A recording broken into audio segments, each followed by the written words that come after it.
Hello everyone, and welcome back to another Planetarium show. My name is Jessica. I'm the director of the Planetarium, and with me tonight is one of our students who I will let introduce himself. Hi, my name's Eli. I'm a physics student at UMD. So tonight we are starting off kind of themed week, I guess, where we're going to be looking at planets around other planets around other stars today. And then on Saturday, we'll continue that and talk about whether some of these could have life and whether there are aliens out there. As always, throughout the show, if you do have any questions for us, feel free to leave them down in the comments. Eli's going to be keeping an eye on that for me, and we'll try and answer questions as they come up. Otherwise, we'll also have time at the end to answer those as well. So, for our show tonight, I feel like I say this with every topic that we do that, like, this is one of my favorite topics to talk about. I think I've said that the past, like, 3 or 4 shows. But this really is one of my favorite topics. I love how we have found other planets, and I also love kind of just looking at the collection of planets that we have found, because there are some really strange ones out there. And so to start us off tonight, I want to start off with some basics, the very simple kind of how do we find planets around other stars? Because, of course, planets are very small compared to stars. For example, the Earth is it would take 109 Earths side by side to go across the diameter of our sun. So very, very small. And of course, they are also very far away. The closest star to us is 4 light years, which is, quick math in my head, 24 trillion miles. I believe I did that math correctly. So very far away, very small. That makes it incredibly difficult to see. And so actually looking for planets by trying to see them directly, by actually seeing the planet itself, is not impossible, but very difficult. And so what astronomers have done is actually found a couple of other methods of detecting planets around other stars that actually look for the effect that the planet has on the star it's orbiting around. And we're going to take a look at 2 of those methods that are the 2 most common methods used. And the first method that we can use to find planets around other stars is sometimes called the Wobble Method. You can also think of it as the gravitational tug of a planet. And to really understand this, we have to understand what's going on as a planet orbits a star. So we always say the Earth orbits the sun, and that's only partly correct. Because not only does the Earth orbit the sun, but the sun also has its own little orbit. And it's not that the Earth is necessarily orbiting the sun. What's happening is both the Earth and the sun orbit around this point that we call the center of mass. It's kind of like the balance point. And this is a lot easier to see when we have objects like here on the left that are of equal mass. So that balance point sits directly in between them, and you can see that they both orbit around that point. Now, if one of those objects becomes a little bit bigger, then that center of mass sits a little bit closer to the more massive object. And we can see still, though, that both of our objects are still orbiting around that common center of mass. Now, in the case of a planet around a star, the star is much, much, much, much more massive than the planet. And that brings that center of mass not only just super close to the star, but also can be inside of the star. And so as the planet is going around that center of mass, it looks as if the planet is just going around the star. And that's why we simplify that and say the Earth orbits the sun instead of the Earth orbits the common center of mass with the sun. But you can see, because of what's actually happening, actually orbiting that center of mass, the sun, the star, is still orbiting the center of mass too. But because that sits inside of the star, what happens is the star more or less just kind of wobbles around. And then we have an even more dramatic difference between the size of the mass of the star and the mass of the planet. That center of mass sits even closer to the center of the star. You see that little bit of wobble going on as the star orbits around that center of mass. And so when we're talking about detecting wobbles of stars or tugs of planets on their stars, this is what we're looking for. We're looking for that little wobble telling us that there is something in orbit, and that star is also orbiting around that common center of mass. So that tells us that there is something in orbit. That could be another star, could be a planet, but there is something there. And what's really cool about this technique, and you can see the difference here, that based off of how massive the planet is, we get a different amount of wobble, right? The smaller the planet, the less of a wobble the star has. The bigger the planet, the more of a wobble the star has. So not only does this let us detect that there is a planet there, but it also gives us information on the mass of the planet, which will come in handy a little bit later as we start taking a look at the different types of planets that we have found. So how do we actually do this? Because again, stars are really far away, and this little wobble isn't very much. So it's not something that you could just look through a telescope at a star and see it wobbling. Instead, we look for this wobble in the signature from the light that's coming to us from the star. Now, we have kind of talked about this effect in a previous show when we did our Learning from Light show. But the general idea is when a star is moving towards or away from us, the light that we receive shifts either to blue or to red.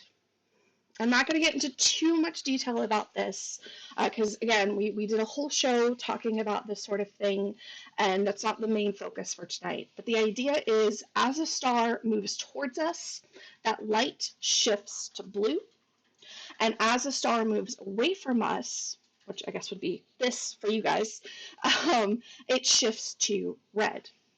And so if you have a star kind of orbiting around that center of mass wobbling, then as it's wobbling, we're going to see that light shift blue, red, back and forth as it's moving on that wobble towards and away from us.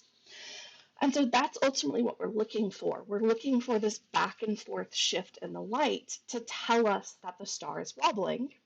And again, the more of a shift there is, the more massive the planet is, and we get more information about the planet itself. Okay, so that was kind of technical, and that is one of the methods. The second method that we use to find exoplanets, I promise, is a lot simpler, but it relies on a very specific configuration. If the planet-star system is oriented so that the planet passes in between us and the star it's orbiting around, then we experience what's known as a transit. And as the planet crosses in front of the star, it's going to block some of the star's light. So for that time that the star or that the planet is moving in front of the star's light is going to dim for a little bit until the planet moves out of the way, and then the star goes back up to its regular brightness. And so this is another method we can use, excuse me, is watching the brightness of stars and watching for these periodic dips in the star's brightness to tell us that there's something blocking our view. And if that happens in a regular pattern, that means there's something orbiting around and it's not just some random one-off occurrence. And as you can see with this demonstration here, bigger planets are going to block more light and cause that dimming to be more dramatic. And so with this transit and how much light gets blocked, we can actually figure out the size, the radius of a planet, which gives us more information about it. Now, as I said, this does require that very specific configuration that the planet has to cross in between us and the star it's orbiting around. And that doesn't happen for most systems. So while this is a very simple technique to use, we're limited in what we can find because we have to have such specific configurations. All right, but those are the two main methods. We look for either the wobble of a star as the planet kind of tugs on it, or we look for a dip in the star's brightness as the planet passes in front of the star in between us and blocks its light temporarily. There are other methods, but they are a bit more complicated and aren't as widely used. These are the two prominent methods. So in our search for planets around other stars, we have done a lot of looking. And in fact, not only do we explore and look for planets with ground telescopes here on the surface of the Earth, we've also sent several telescopes up into space whose jobs were basically to search for exoplanets, planets around other stars. One of those first missions is the Kepler Space Telescope that launched March 7th, 2009. I have May on here. I don't know which is correct. Anyway, it launched in 2009, we'll just say, and worked for about 9 years before retiring in October of 2018. And it ended up retiring not because of any failures in the telescope or things like that. It just used up all of its fuel. And so it no longer had the fuel to redirect it to look around. And so it's now just stuck in its current configuration. We can't move it around. So we have retired it.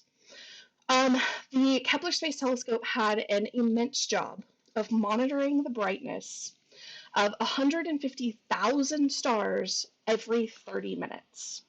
So it looked at a small patch of sky, it looked at 150,000 stars and took measurements of their brightness every 30 minutes and sent that data back to us here on Earth, where astronomers looked at the brightnesses of these stars and tried to use that transit method to detect dips in the star's brightness to detect planets around those stars. And in the amount of time that we have been working with this data, we have found almost 3,000 confirmed exoplanets with Kepler, and about another 3,000 more that are still considered candidates. And that we have like one signature, but we're still looking through the data to see if we have a regular periodic signature or if it is just a one-off. Because if it's just a one-off, that is likely not a planet. We're looking for that consistent dip every time the planet orbits around. So that is a lot of planets out there that Kepler found, and this was just in a really small patch of sky. Now, back in 2018, a little bit before Kepler was retired, the next saga, I guess, in exoplanet searching was the TESS, the Transcending Exoplanet Survey Satellite, that launched in April of 2018. And this was kind of the next generation because it covers 400 times more of the sky than Kepler monitored. So while Kepler was monitoring just a tiny portion, tiny patch in the sky, TESS is monitoring over 85% of the sky. So we have a lot more that it's looking at, which leads to a lot more possible planets. In the few years that it's been operating, we have had, and these numbers have updated. I updated them in my notes. I forgot to update them in the slides, and I apologize for that. But TESS has about 2,600 candidates and has confirmed about 122 planets. So adding to that, and we're expecting a lot more from Tess because, again, much bigger area of the sky, but she's just getting started, and so it's going to be a little bit before we really see that explosion in data. So just to give you an idea, this is kind of showing all of the little circles on the map of the night sky, the stars that we have found planets around. This really dense grouping up here in the top left, that's the little patch of sky that Kepler looked at. That's why there's a lot right there. So Kepler, again, found like 5,000 in this little patch of sky, and Tess is looking at like most of the sky. So based off of what Kepler has found and what Tess has found, there seems to be a lot of planets out there. Planets appear to be very common. And based on what we found, we think at least half of all stars in our galaxy have a planet. So our galaxy has about 2 billion stars. So that's, about 1 billion planets out there, minimum, which is kind of crazy. Now, looking at this another way, this is from, I believe, this was updated in 2016. So this graphic isn't super up to date, but this is taking those planets that had been found and kind of breaking them down into those size categories. Because remember, when we use that transit method, we can figure out the size of the planet. And we find that planets that we have found come in a large range of size, from Earth size to kind of in between, like super Earths, up to, Neptune size, to Jupiter size, to super Jupiters, bigger than Jupiter itself. And at first, it was these really big planets, excuse me, the Jupiters and super Jupiters, that we were initially finding a lot of, which kind of had us scratching our heads, but we realized that we were finding a lot of them not because there are a lot, but because they're the easiest to find. Big planets have a bigger effect on their star, so they're more noticeable. But as we've continued searching, we've started seeing that these aren't the most common types, they were just the easiest to find. And it turns out that the most common type appears to be more Neptune-sized. But there are also a lot of Earth-sized or a little bit bigger than Earth-sized planets out there. With current data suggesting that, 20% of all stars in our galaxy have an Earth-sized planet. So Earth-sized planets may not be that rare. They may be pretty common out there. Now, to go one step further, of course, we are excited to look for Earth-type planets, but that doesn't just mean the size of the Earth. What we want to do is look for more Earth-like, and by that I mean not just the size, but the temperature is the same as Earth's as well, because that means with a planet that is the same size and the same temperature, conditions could be very similar on the surface to Earth, and life could possibly develop. And we call these things possibly habitable exoplanets because they might be have the right conditions for life to exist on their surface. And we have found quite a few of these. A lot, or I won't say a lot, a good handful of the planets that we have found do fit that category. So not only are Earth-sized planets seem to be pretty common, but having them Earth-like, being the same temperature, also seems to be possible and likely. Now, I'm not going to get too much more into this because this is starting to delve more into what we're going to talk about Saturday, as we talk about, whether planets could have life on them. So if you want to hear more about that, definitely come back Saturday and we'll continue that talk. So, since we know that there are a lot of exoplanets out there, I thought it would be fun to kind of end the show by looking at a few of these a bit more closely. And I've picked some that are kind of like first for their kind. I've also picked a few that are just very, very strange because we have found some weird things out there. Now, unfortunately, a lot of these exoplanets don't have fun names. They tend to just be named after the catalog for whatever system we're looking at.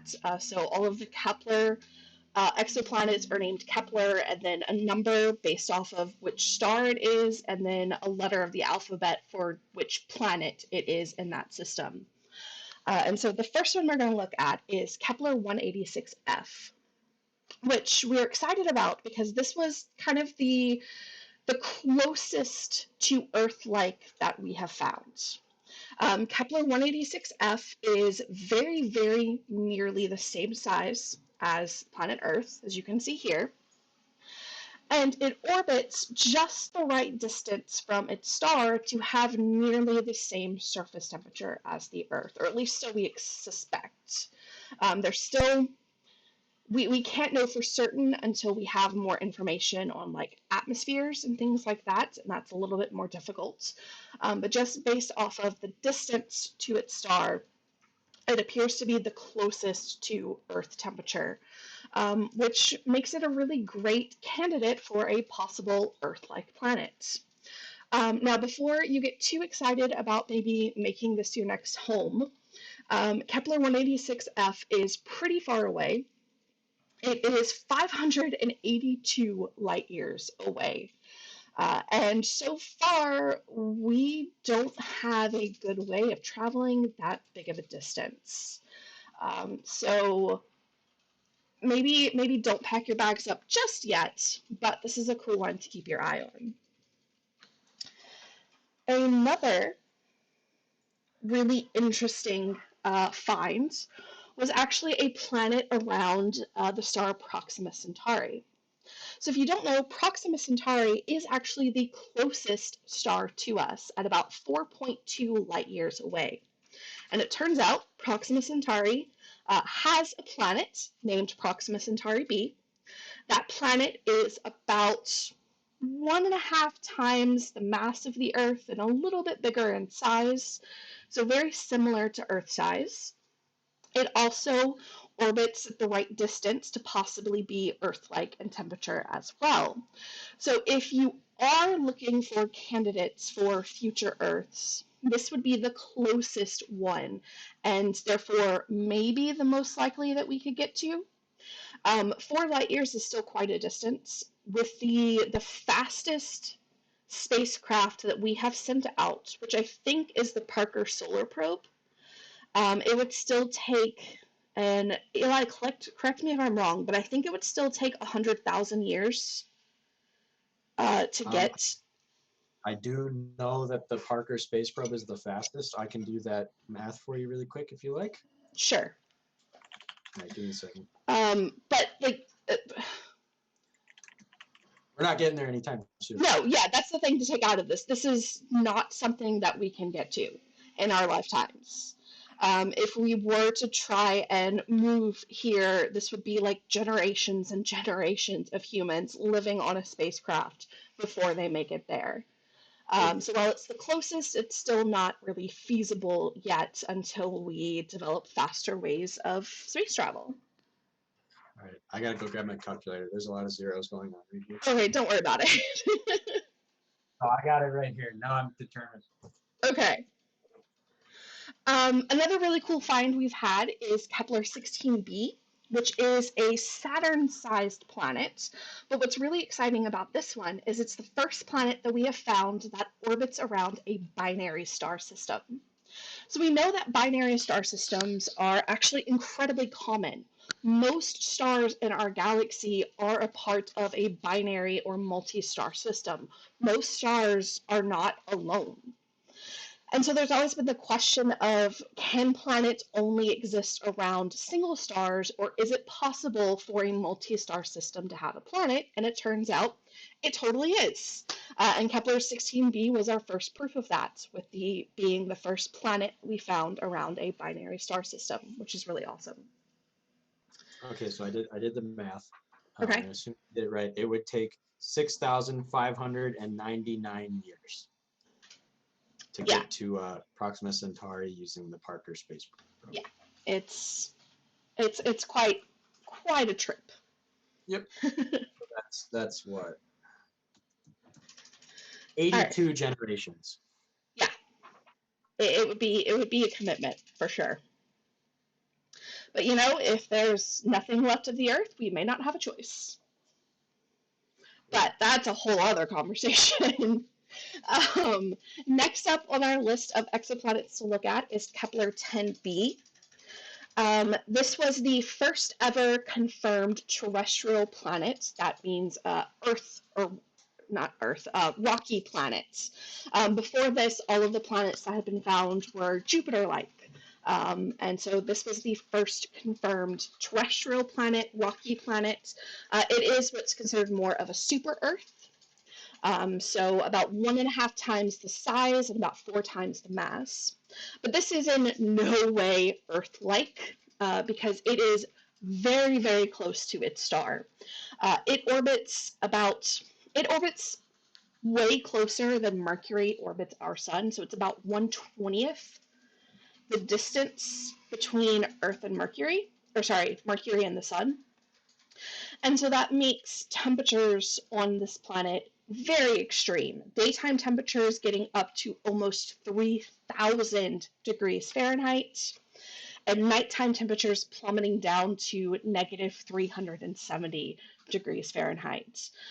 So while it was an exciting find of being the first terrestrial, definitely not Earth-like and a very extreme world, kind of more of a lava world, at least if you're on the daytime side. To kind of counter that, another really interesting one we found is Kepler 22b was the first ever water world. So this planet is about twice the size of the Earth, and based off of its size and mass, we think that it could be basically a giant ocean world. And it does sit in this what we call habitable zone where temperatures would be Earth-like. So this gives us another type of planet out there that could potentially have life.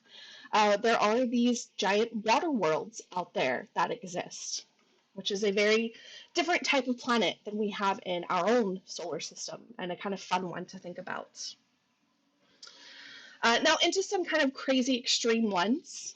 The Exoplanet Kelt 9b is the currently hottest known exoplanet.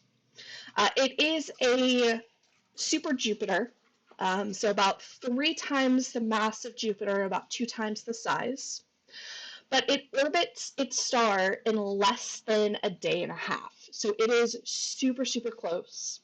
And that means temperatures in the daytime on this planet reach about 5,000, 5, 6, 7,000 Fahrenheit. I have it in Kelvin. But hot enough to ionize and vaporize metal. There's basically metal and iron vapor in the atmosphere. And what's really cool about this planet, not only is it super, super hot, but because it's so hot, it's really puffy. So it's like the density of styrofoam almost. It's this really, really big, puffy, low density planet. And another effect of being so close to the star is it is slowly being stripped by the solar winds coming from the star and from the intense light and heat. So this is just a bizarre, strange world. Another really strange one is, super fun name here, HD 189733b. You see this really gorgeous blue color, and this is, I should have stated this at the beginning, but all of these planet images are artist impressions because we haven't gotten any close-up detail images of these exoplanets. So this is another Jupiter-sized planet. but it has this really, really pretty blue color because there's actually vaporized and molten silica, which is glass, in the atmosphere. And that comes from the fact that it is incredibly close to its star, so it is so hot that glass is vaporized, and then as it reaches high up in the atmosphere where it's cooler, that vaporized glass cools down and falls as a liquid glass rain. And that's what gives it this blue color, is the light bouncing off of that glass in the atmosphere. So it rains glass, but that rain wouldn't come straight down. It actually blows nearly sideways because the winds on this planet are expected to be upwards of 5,000 miles per hour. So it literally blows shards of raining glass sideways. This would not be a fun planet to visit, but it's super cool to think about. And to end us off for tonight are the two interesting, what I've called bejeweled worlds, 55 Cancri E, which is thought to be a super Earth that is covered in diamonds, and Hat P7b, which is a super Jupiter that is suspected to rain rubies and sapphires. All right, and that is kind of a look at exoplanets, what we have found, how we find them, some of the really cool ones that are out there, and is a good kind of lead up to Saturday, where we'll jump from there and take a look at what it takes for something to be called habitable, and what out there could possibly have life and where we're looking. And it's not just exoplanets. There are some places in our own solar system as well that we're looking, but we'll talk about all that on Saturday. All right. Any questions, Eli? So we did get one question. We got one. Interesting that so far we're seeing the most popular planet type is super Earth to Neptune sized. Is this due to star size? Short answer, I don't know. It's very, very likely that the smaller planets are more common, because that makes sense. It would be easier to form small things than to form big things. The problem is small things are very difficult for us to find.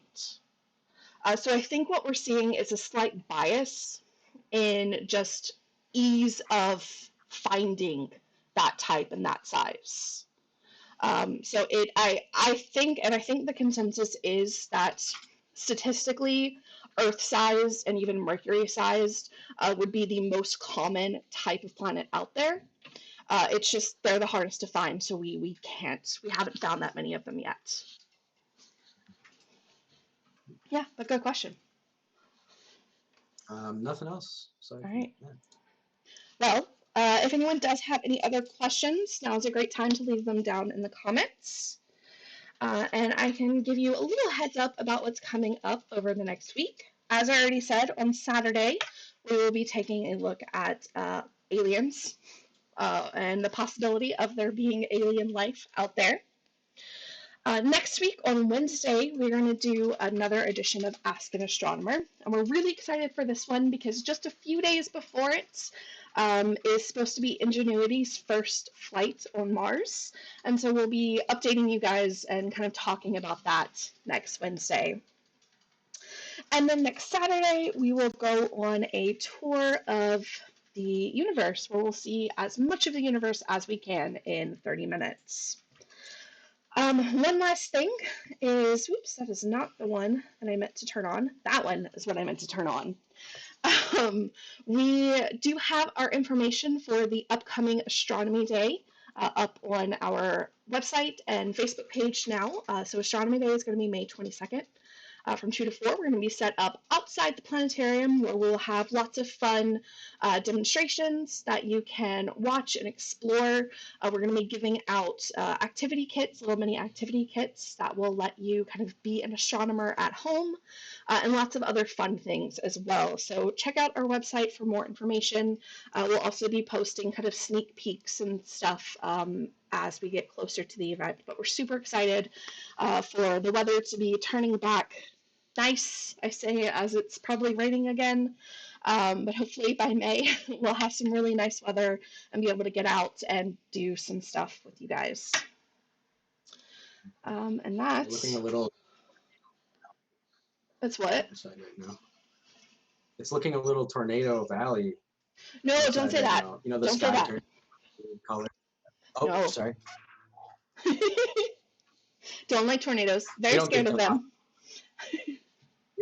Hey, we don't get them often up here. You moved to the right spot. Good, good. All right. So I think that's it. I'm not seeing more questions. Thank you, everyone, for joining us. Definitely check back on Saturday as we'll continue this exploration. If you like what we do stream regularly, not Tuesdays, Wednesdays and Saturdays at 7. Astronomy Day, upcoming, May 22nd. Mark that on your calendar. Come see us. Come have some in-person fun. Maybe we'll drop some watermelons off the planetarium. I don't know. Always Yeah. an excuse to smash things. But Yeah. we hope The to gravity see. still. Yeah, gotta do that gravity check. But They have a turned it off. wonderful rest of your evening, and we will see you all next time. Bye, everyone.